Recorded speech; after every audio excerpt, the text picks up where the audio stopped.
है आपका मेरे चैनल द क्वांटम क्वेस्ट में। समय को बर्बाद ना करते हुए हम चलते हैं अपने नए टॉपिक पर, जो है concept of conservation of momentum. So this is the fundamental concept of physics and this law states that the total momentum of an isolated system remains constant or conserved। इसको जानने से पहले मैं आपको कुछ इमेजेस दिखाना चाहूँगी, जिसमें आपको थोड़ा सा आइडेंटिफाई होगा, थोड़ा सा आप समझ पाओगे कि आखिर जो मोमेंटम आ रहा है दो बॉडीज़ के बीच में, दो बॉडीज जब एक दूसरे को कोरिलेट कर रही हैं तो किस तरह से उनके मोमेंटम चेंज होते हैं। लेकिन मोमेंटम चेंज होने के बाद बिफोर कोलिजन और आफ्टर कोलिजन उनका जो मोमेंटम होता है, टोटल मोमेंटम इक्वल होता है।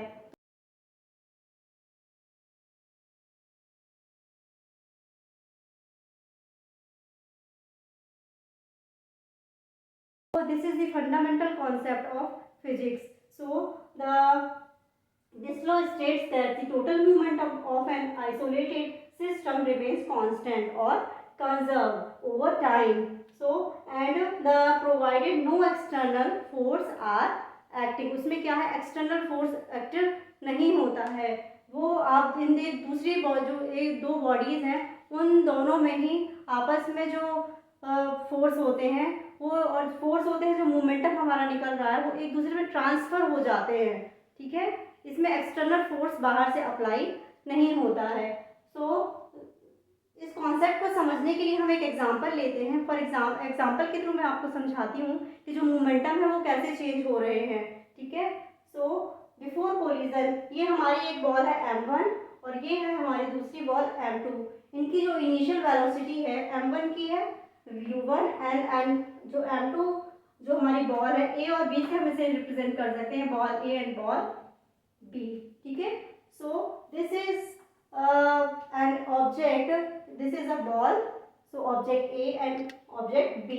A B आफ्टर कोलिजन हमने एक बॉल ली, हाथ दो बॉल हम लिए हैं, एक चल रही है, एक अपनी जगह पर स्टेबल कंडीशन में रेस्टफुल पोजीशन पर रखी है। जब हमने एक बॉल से दूसरी बॉल को टक्कर मारी तो पहले तो वो लोग एक दूसरे से टकराए, फिर दोनों अलग अलग हो जाएंगे। तो हमारे जो पहला पार्ट है, पहला ऑब्जेक्ट है वो कांस्टेंट हो जाएगा एंड सेकंड हमारा मतलब वो अपनी दूसरी स्पीड से एंड सेकंड हमारा और आगे निकल जाएगा।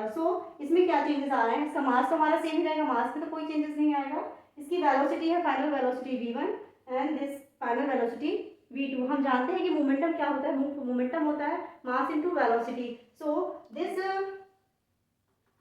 इक्वेशन, इसका जब हम टोटल मोमेंटम निकालेंगे, ये दो बॉडीज हैं, इनका जब हम टोटल मोमेंटम निकालेंगे तो इनकी इनिशियल जो मोमेंटम आएगा before collision m1 u1 plus m2 u2, because the momentum of a body is mass into velocity m into v।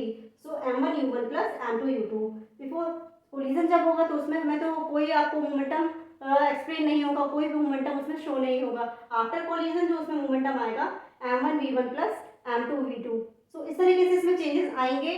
और जो आपको ये कॉन्सेप्ट बता रहे हैं कंजर्वेशन के कि कैसे कंजर्व होती है, तो इसका डेरिवेशन मैं आपको कल सॉल्व कराऊंगी एंड अदर एग्जांपल्स भी आपको बताऊंगी कि किस तरीके से जो उसमें मोमेंटम चेंजेस होते हैं। जैसे हमने आपको रॉकेट का एग्जांपल लिया था, रॉकेट में क्या होता है कि जब रॉकेट को जब हम क्या करते हैं, रॉकेट जब लॉन्चिंग होती है तो गैस जो निकलती है बैक साइड पे इतनी स्पीड से निकलती है, उसी गैस के रिस्पॉन्स करके हमारा क्या वो गैस कैसा रिस्पॉन्स करती है कि हमारा रॉकेट जो है ऊपर की ओर बहुत तेजी से चला जाता है। तो इसमें इनका मोमेंटम क्या होता है, मोमेंटम इनका कंजर्व हो जाता है, जिसकी वजह से रॉकेट हमारा आसमान को चला जाता है।